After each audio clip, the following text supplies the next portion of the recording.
tentang kegawat daruratan trauma muskuloskeletal. Nah, trauma muskuloskeletal itu sering sekali terjadi, apalagi ketika seseorang mengalami kecelakaan, jatuh dari motor, ataupun cedera saat olahraga. Nah, trauma muskuloskeletal itu terdiri dari beberapa bagian. Ada yang namanya fraktur, dislokasi sendi, sublokasi, strain, dan sprain.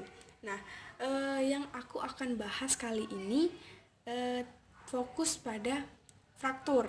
Nah, fraktur itu sendiri merupakan hilangnya kontinuitas struktur tulang tersebut. Nah, fraktur itu terjadi ketika adanya benturan keras terhadap tulang.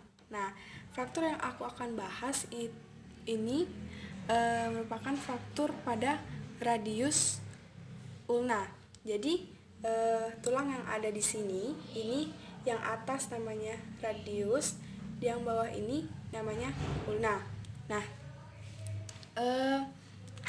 pada fraktur itu biasanya di sekitaran tulang itu terdapat pembuluh darah. Nah, apabila seseorang mengalami fraktur, maka akan mengakibatkan robeknya pembuluh darah. Nah, jika pendarahan itu terjadi terus-menerus, kegawat daruratan yang akan terjadi pada trauma ini, pasien dapat mengalami shock hipovolemik. Nah, pada fraktur itu, pada pendarahan normalnya akan kita lakukan dep atau penekanan pada sumber pendarahan. Nah, tetapi pada fraktur ini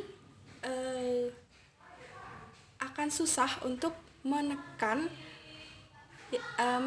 pendarahan tersebut. Nah, maka dilakukan tindakan 4R. Yang pertama itu recognition. Nah, recognition ini adalah mendiagnosa lokasi terjadinya fraktur ataupun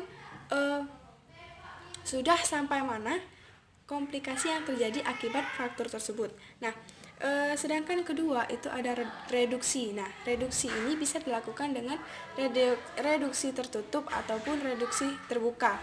Nah, yang ketiga itu ada retensi atau imobilisasi. Nah, di retensi ini diberikan tindakan pemasangan gips yang bertujuan agar tulang tersebut tidak bergeser dari tempat semula. Nah, hingga terjadinya penyatuan tulang. Nah, yang keempat itu ada rehabilitasi. Nah, rehabilitasi yang dilakukan di sini maksudnya itu ketika fraktur itu atau tulang itu mengalami penyembuhan, ada baiknya kita melakukan pergerakan terhadap tulang yang mengalami fraktur itu agar tidak terjadinya pemendekan tulang ataupun penurunan fungsi pada tulang tersebut. Nah, manifestasi klinis yang terjadi pada fraktur biasanya nyeri tekan di area sekitar fraktur, pembengkakan, baal akibat adanya pemutusan saraf, dan spasme otot.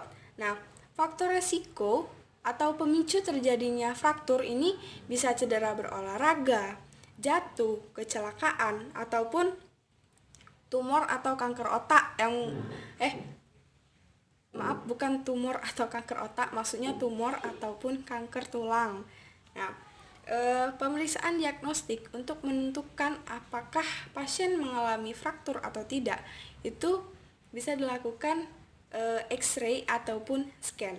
Nah, mungkin itu saja yang dapat saya sampaikan pada kegawat daruratan muskuloskeletal, tepatnya fraktur radius ulna.